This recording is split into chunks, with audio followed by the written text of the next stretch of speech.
며칠 전에 한 뉴스 기사에 이런 기사거리가 나타났습니다.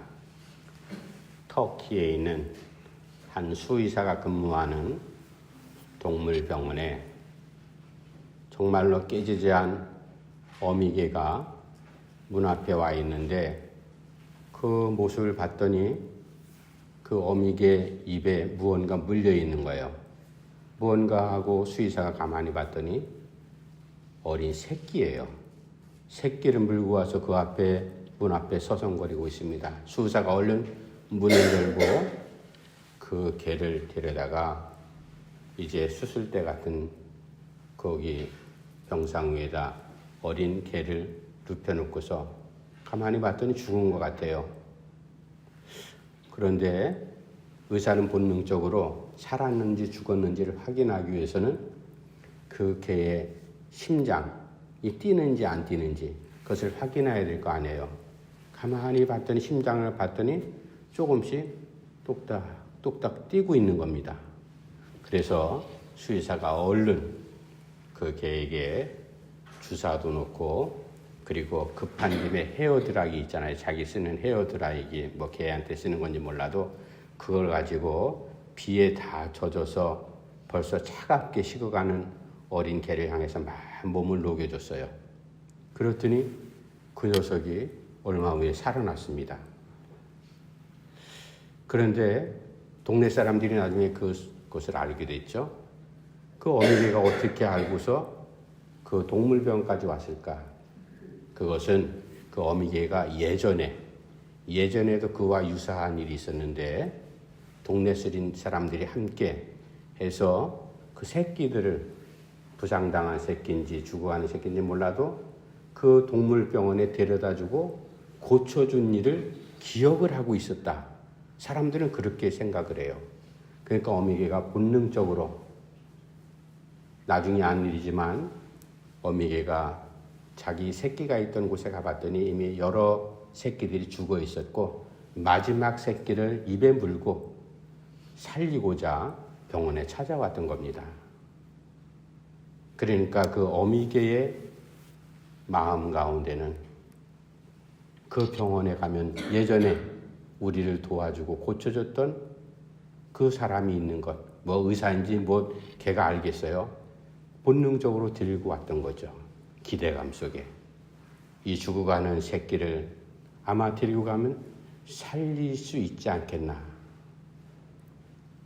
미물이라고 하지만 때로 우리가 TV 속에서 동물들이 행하는 모성의 본능적인 모습을 우리가 보면서 많이 교훈을 얻지 않습니까?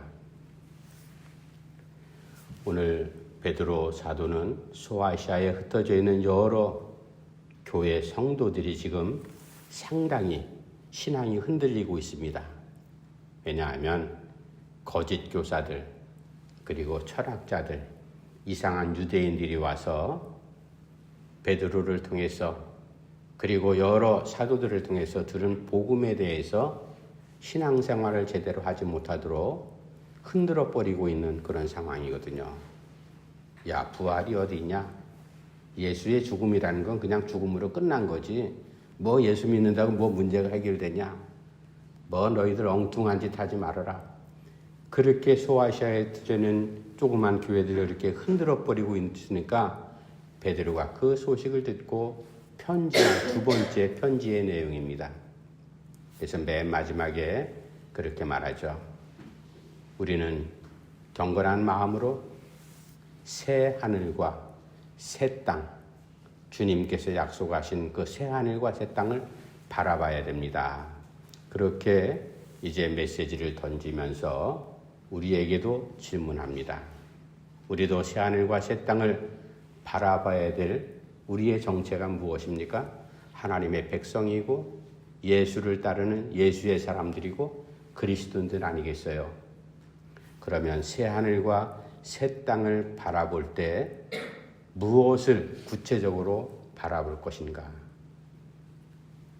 여기서 바라본다라는 그 말은 헬라어로 프로스토코뮤엔이라는 단어인데 이 단어 가운데는 기다린다, 기대한다. 그리고 바란다. 그런 의미가 포함되어 있는데, 그래서 오늘 본문 말씀을 나는 기대합니다 라는 제목 가운데 오늘 새 하늘과 새 땅을 바라보는 하나님의 백성 그리스도인들 바라보는 그 가운데 구체적으로 무엇을 기대하면서 바라볼 것인가? 말씀 8절, 9절, 10절 가운데 성도들이 그리스도인들이 기대하고 주목할 내용이 거기 등장합니다. 이제 오늘 본문 넘어가서 함께 말씀을 상고하면서 우리가 지금 이 시대 가운데 예수님 당시와는 오랜 시차가 있지만 역사도 많이 흘렀지만 그러나 하나님의 말씀은 변하지 않는 진리 아니겠습니까? 진리 되신 하나님 말씀, 베드로를 통해서 우리에게 들려주시는 하나님의 음성, 우리가 주님을 기대하면서 주님께 무엇을 기대할 것인가? 8절 말씀 한번 넘어가서 다시 한번 읽어봅시다. 8절 시작. 사랑하는 자들아, 주께는 하루가 천년 같고 천년이 하루 같다는 이 한 가지를 잊지 말라. 첫 번째, 우리가 주님께 기대할 것, 주님의 시간. 주님께는 하루가 천년 같고 천년이 하루 같다. 베드로는 소아시아의 여러 교인들을 격려하면서 여러분들 마음이 조급하죠? 얼마나 힘듭니까? 다 조급함이 여러분들 앞서서 그렇게 신앙이 흔들리는 줄을 내가 소식을 들어 알고 있습니다. 그러나 사랑하는 형제 여러분, 이것 한 가지는 꼭 기억해야 됩니다. 무엇인가 하면 바로 주님께 있어서 하나님의 시간 개념은 우리하고 다릅니다. 하나님께서는 하루를 천년처럼, 천년을 하루처럼, 여러분 이 말씀 우리가 수도 없이 들었죠. 하루를 천년처럼 그렇게 생각하시고 실제로 그것을 물리적으로 하나님의 주권적인 능력 가운데 그렇게 운행하신다. 하루를 천년으로 계산하면요, 얼마나 긴 시간이에요, 하루가. 우리가 하루를 숫자로 1일, 그러나 그것을 시간으로 하면 24시간, 분으로 나누고 초로 나누면 점점점 숫자가 많아지죠. 그러니까 하나님께서는 우리에게는 하루지만 하나님께서는 그것을 아주 세밀하게, 세심하게 나누어서 그렇게 천년과 같이 오랜 시간으로 그렇게 만들 수도 있다. 또 반대로 천년이란 긴 역사의 기간, 얼마나 오랜 기간입니까? 천년을 사는 그러한 생명체는 없죠. 천년의 시간을 단 하루 점 하나 땡 찍어놓은 24시간처럼 그렇게도 하나님께서 생각하시고 만드시고 역사를 섭리해 나가신다. 사랑하는 성도 여러분, 여러분들이 이것을 잊지 말아야 될 겁니다. 사람은 우리가 살아봐서 알잖아요. 특별히 군에 가 있거나 고통스러운 자리에 있으면은 1일 여삼주, 하루를 가을 3번 지나듯 3년의 시간처럼 그렇게 아주 고통스럽게 시간을 지내지 않습니까? 반대로 나이가 들고 이제 연세가 어느 지긋하면은 어른들이 다 그런 말씀하세요. 내 인생 7, 80년이 정말로 유수처럼 지나갔다. 10년 지나가는 건 눈 깜짝할 사이에 지나간다. 유치원 다니는 꼬맹이들한테 10년 하면은 그거는 너무너무나 긴 시간이에요.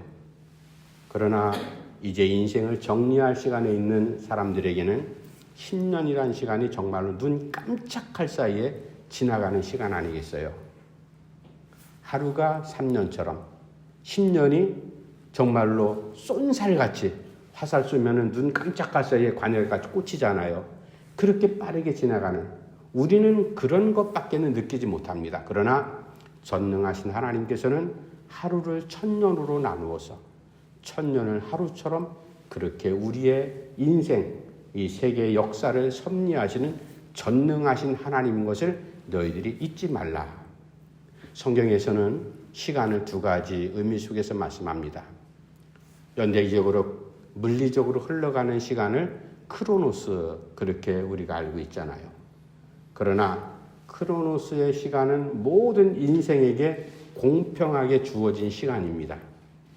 공평하게 주어진 내 인생, 내 시간, 내가 사용하죠. 그러나 특별한 시간이 있어요. 우리를 창조하신 하나님께서 하나님의 백성 삼으시고 그리스도인 된 사람들에게 있어서 그 시간은 그냥 자연적 흘러가는 물리적인 시간이 아니라 그 사람의 인생 가운데 하나님께서 계획하시고 하나님께서 간섭하시는 특별한 시간이 있습니다. 이것을 카이로스, 그렇게 표현합니다. 우리가 잘 알듯이 여리고성에 주님께서 세리 삭개오를 찾아오셨잖아요. 삭개오가 사람들에게 사람 대접받지도 못하고 대화도 제대로 하겠어요. 완전히 왕따 아닌 큰 정말로 멸시천대 받는 그러한 신분으로서 주머니 속에 돈만 많으면 무슨 소용이 있겠습니까? 사람 대접받지도 못하고 그 마을에서 공동체적인 사회 유대관계가 없는데 그건 사람 사는 사람이 아니잖아요. 입장을 한번 바꿔놓고 생각을 해보세요. 내가 삭개오라면 이게 정말로 사는 것이 죽을 맛이다. 바로 그 시점에 예수님께 자기 동네 오신다는 소식을 들었습니다. 야, 내가 이번만큼은 저 소문이 무성하신 저분, 내가 아무리 소문만 들었지만 저분은 특별한 분이야. 하나님의 아들 맞아. 메시아인 것 같아. 아마 심중에 그런 믿음이 있었던 것 같아요. 어떻게 하든지 사람들 모여있는 가운데 나가서 예수님하고 악수 한번 할 수 없지만 나무 위에 올라가서라도 한번 그분의 얼굴이라도 한번 보자. 그래서 뽕나무 나무에 올라가서 주님 지나가실 때 봤잖아요. 주님께서 이미 모든 것을 삭개오라는 그 개인의 시간, 이 사람이 정말로 시간다운 시간을 활용한 적이 없습니다. 제대로 된 시간, 특별한 시간을 지금 이 순간에 만들었어요. 그때 주님께서 삭개오를 부르시잖아요. 삭개오야, 내려와라. 내가 오늘 내 집에 함께 유하해야 되겠다. 삭개오가 거기서 거듭나는 큰 은혜, 구원의 자리에 이르지 않습니까? 주님께서 특별한 시간 가운데 삭개오의 개인 인생 시간 그 가운데 개입을 하셨습니다. 이게 바로 카이로스적인 사건이죠. 시간입니다. 베드로가 오늘 본문 말씀을 통해서 우리에게 들려주신 하나님의 음성이 무엇일까? 우리가 기대하는 것, 그것은 너희들이 주님의 시간을 기대하라. 그 기대하는 그 주님의 시간은 대충 흘러가는 물리적인 시간이 아닙니다.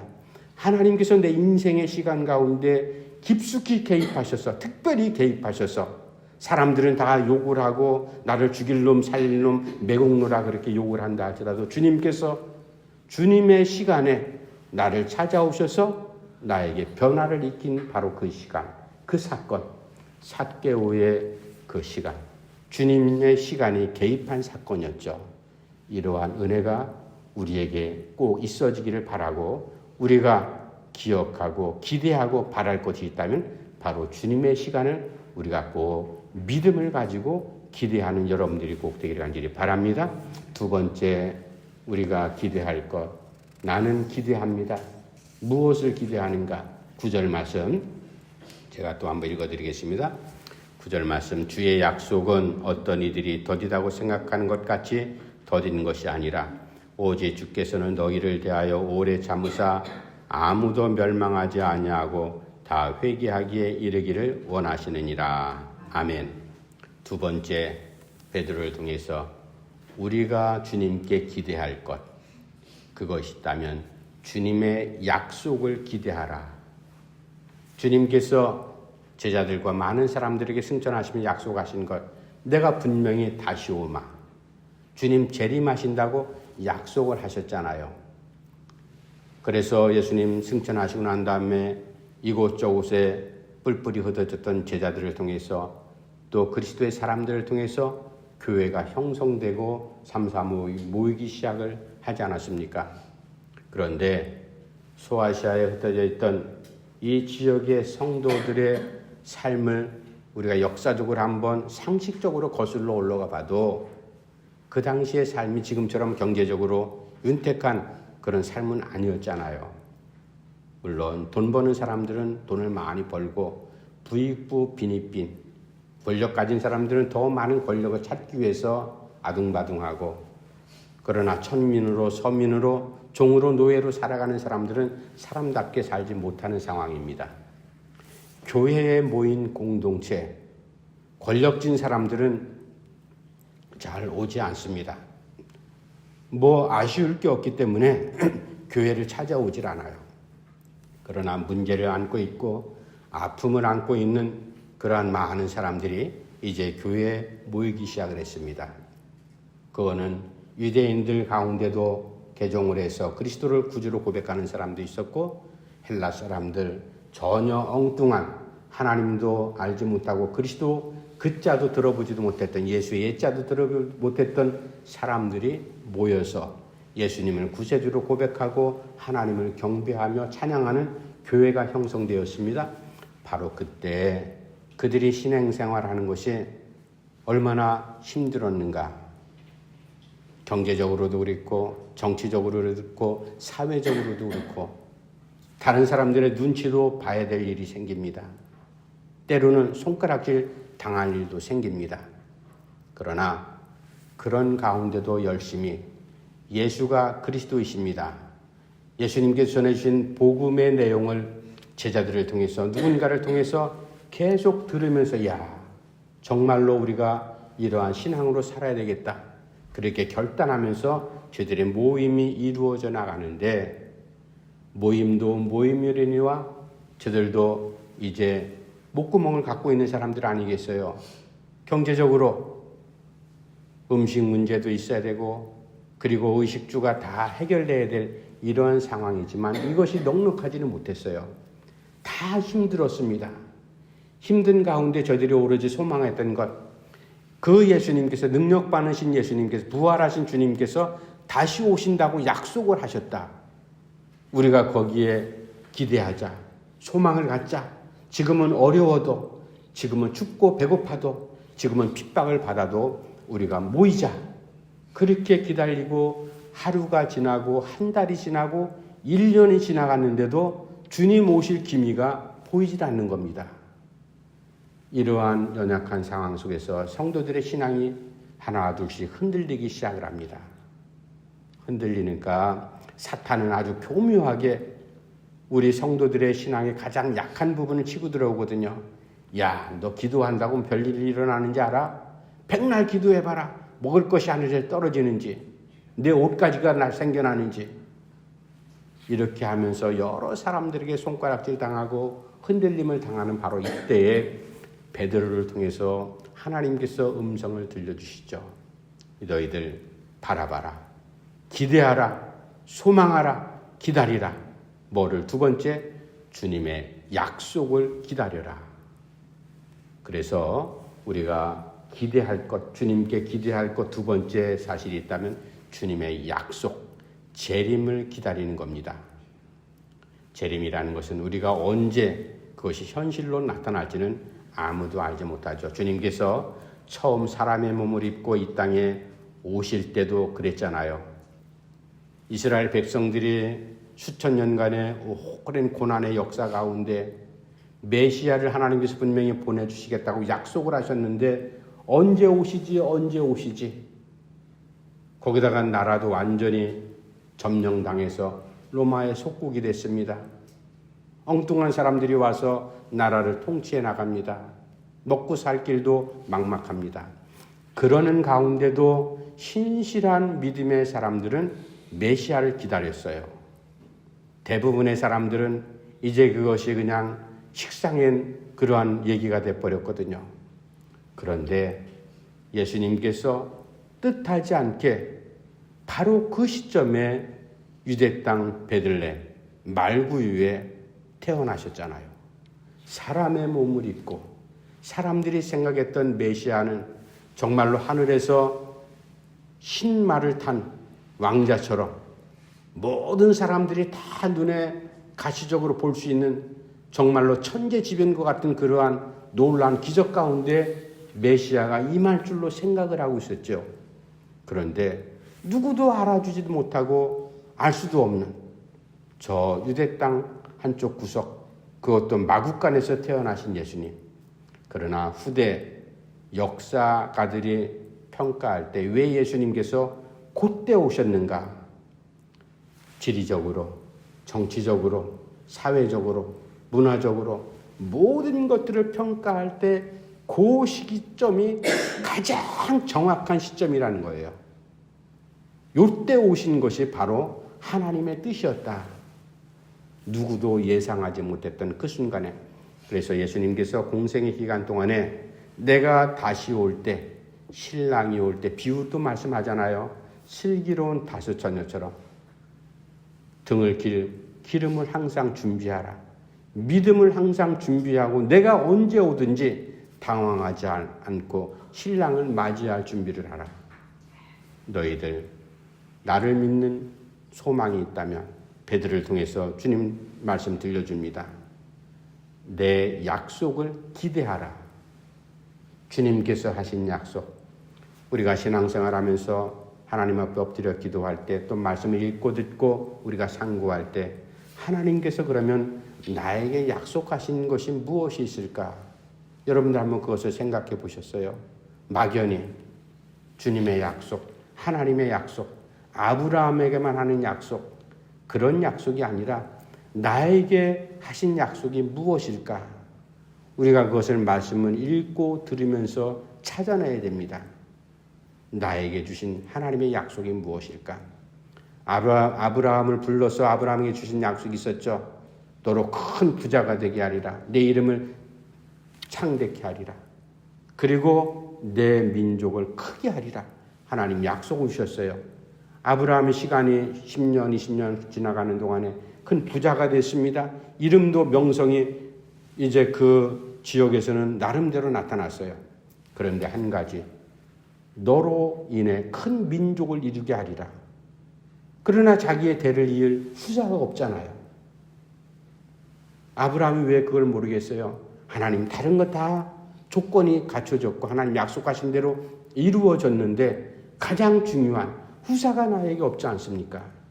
그래서 조급함 가운데 일 벌린 게 바로 이스마엘이라는 자식을 낳잖아요.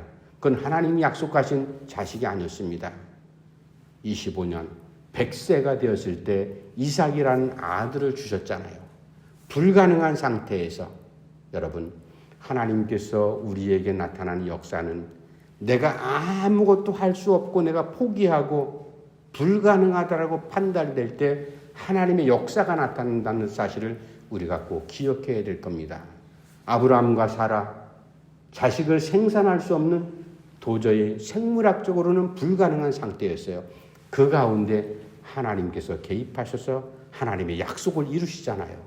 마찬가지로 주님의 약속, 온 인류를 향한 재림의 약속도 있지만 우리가 신앙의 현장 가운데 나에게 들려주시는 나에게 약속하신 그 약속 무엇일까? 이 약속이 있다면 언제 이루어질까?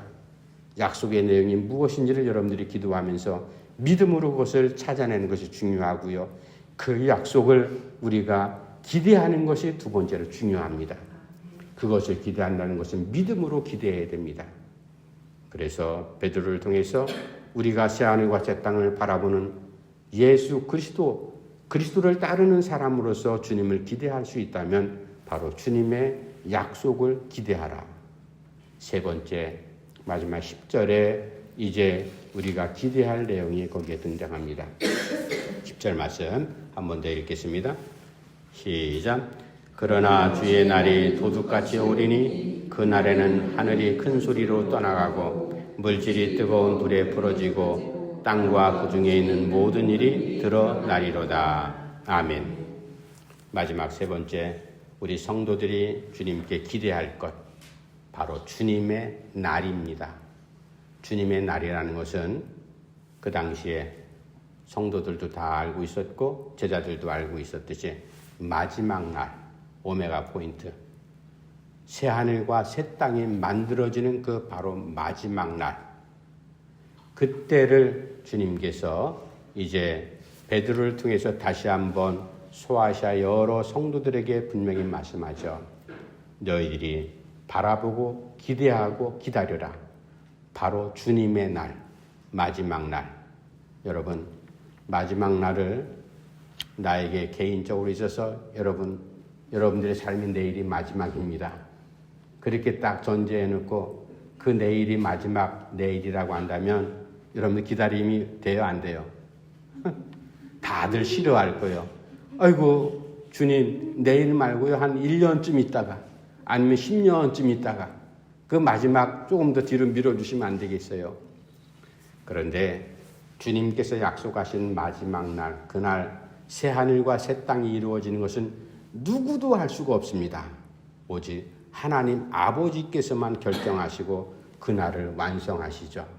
그런데 우리가 그 새하늘과 새 땅, 신비로운 바로 그 하나님의 나라가 완성되는 날, 성도들은 늘 항상 기대감 속에 있잖아요.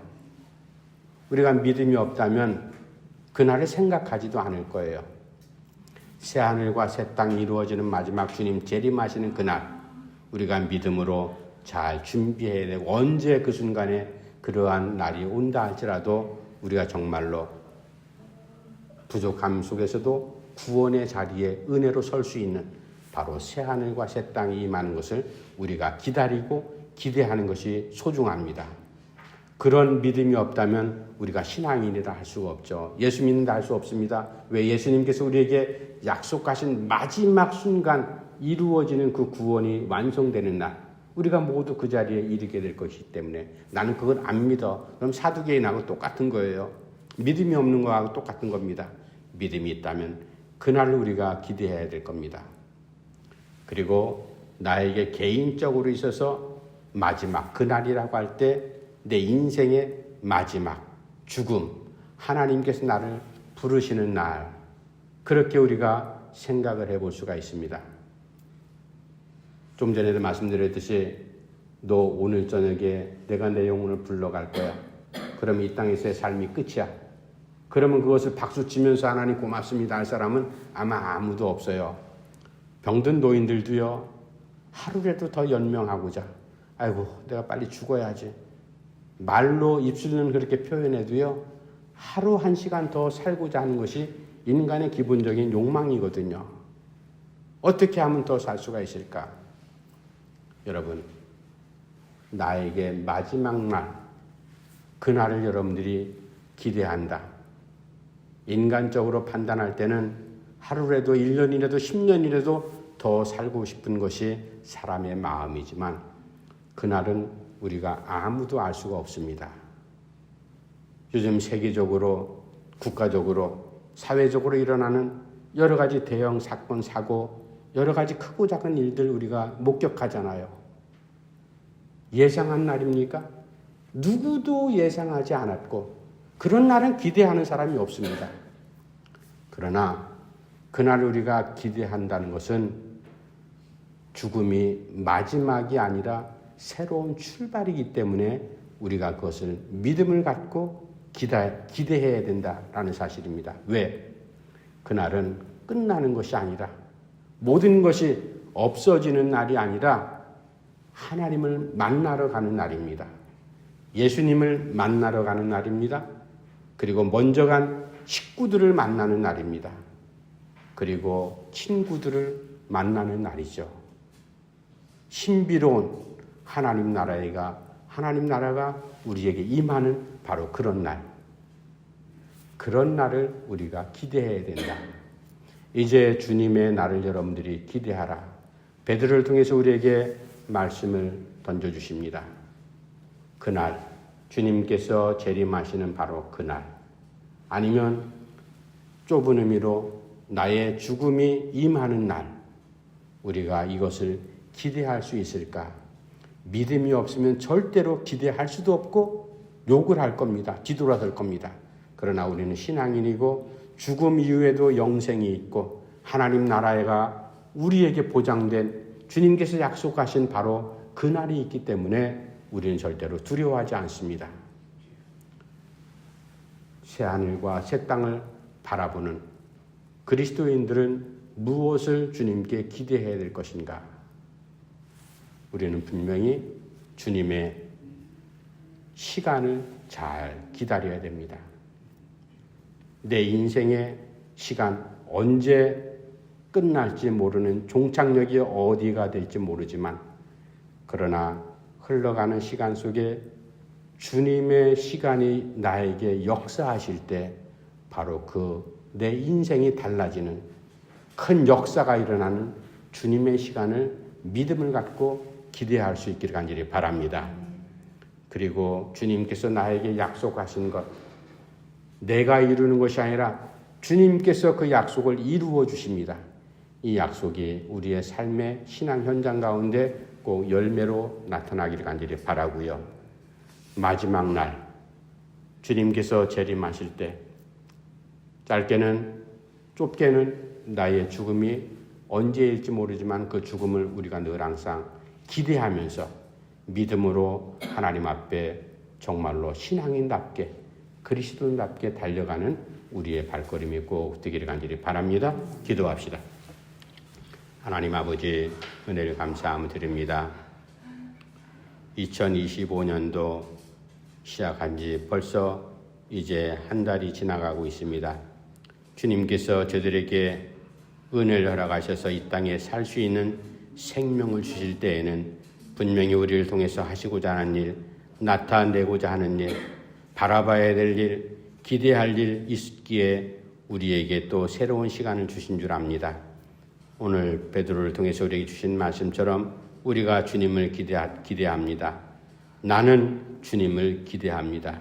주님의 시간을 기대하고 주님의 약속을 기대하고 주님의 날을 우리가 믿음을 갖고 기대하오니 우리에게 은혜를 믿음을 더해 주시옵소서. 예수님의 이름으로 간절히 기도하옵나이다. 아멘. 찬송가 393장 찬송하시면서 준비한